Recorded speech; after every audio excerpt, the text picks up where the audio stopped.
this word Ilah, it's mentioned many times in the Quran. Sometimes it's mentioned in its singular form, which is Ilah, and sometimes mentioned in its plural form, which is Aliha. And particularly in the Quran, Allah Azza wa Jal speaks about gods that are worshipped. And I think probably the closest word for Ilah in English is a god. A god. With a small g, not with a big G as in God, as in Allah, but a god. So now let's ask ourselves, what is a god? Not what is God, what is a god? Whether true or false, whether we're speaking about Allah, whether we're speaking about an idol, whether we're speaking about an animal, whether we're speaking about the people who worship the sun and the moon, what is an ilah? What is a god? And when we look at this, we find that the way that the Quran defines the word ilah is that an ilah is something that is worshipped. An ilah is something which is worshipped, whether correctly or incorrectly. Of course, in the case of Allah, it's correct. In the case of everything besides Allah, it's not correct. But whether correctly or incorrectly, the word ilah is anything to which worship is offered. Anything which is worshipped. But right now we have to pause again and ask ourselves, what is worship? Because if we don't understand what worship is, then once again we don't really have that definition. We don't really understand what La ilaha illallah actually means until we know what worship is. Once we know what worship is, then we know that a God is something that is worshipped, and we know that there is nothing that is deserving of this particular act of worship except Allah. But to go right down to the most basic level, we need to understand what worship is. And one of the biggest problems we have in this ummah today are a lot of people worshipping things besides Allah while they believe that what they are doing is not worship. And so we really need to understand at a very basic level what worship is. I'll give you one definition for worship. I mean, in terms of the Arabic language, linguistically, worship revolves around humility. It revolves around lowering yourself and sort of humbling yourself. These are all words that surround the word ibadah. This is kind of the linguistic meaning.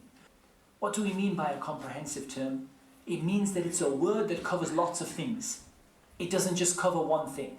It's not like worship is prayer, or worship is dua, or worship is fasting, or worship is, for example, fear.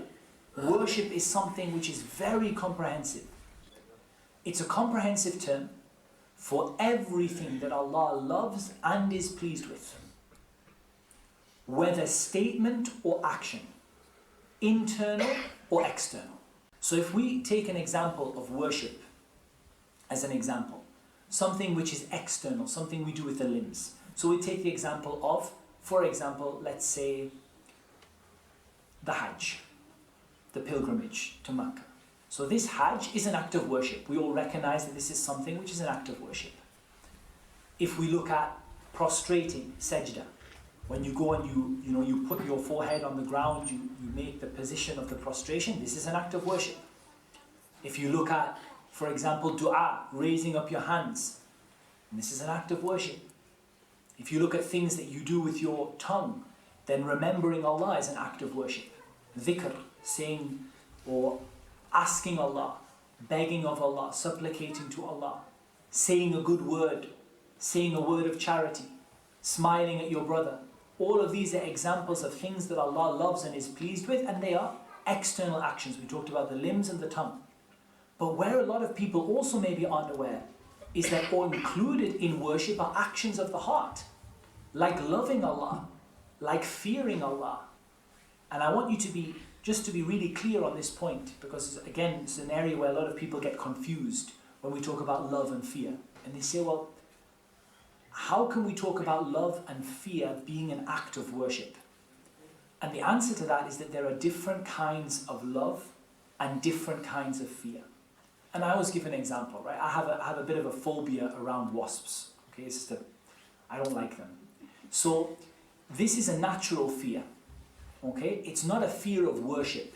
It's not a fear that I worship those insects and I'm so terrified that they can strike me wherever I am and that they know what's in my inner heart and all. It's not a fear of worship, it's a phobia. It's just a, you don't like them and you sort of feel a bit uneasy around them. That's a fear, that's a phobia. But what is the fear of worship? The fear of worship is that fear which is only due to Allah. That fear that is so intense and so severe and so strong that it affects everything that you do and it's with you all the time. And it's not a fear that is appropriate or that can ever be for anyone other than Allah. Likewise, love. Love is of many different types. And I can give a simple example. The way that you love your wife is not the same as the way that you love your mother, for example. The way that you love your friend in the masjid is not the same as the way you love your son. All of them have different types of love. There are different kinds of love. And the love that you have for Allah is also a love of worship. It's different from the love that you have for your mother, your wife, your son, your friend. It's a different kind of love. Because it's not a love which is based upon passion. It's not a love which is based upon family ties. It's a love which is based upon recognition of your Creator and all of the blessings that He has given you and His raising you and nurturing you, not only in your life as a small baby to an adult, but also in your religion, as a person who knew nothing to a person who has been guided by the permission of Allah. And so a God, going back again, is something to which one of these acts of worship is given or is devoted. And worship is, like we said, it's all about devotion, humility, submission. These are all the meanings around the word worship.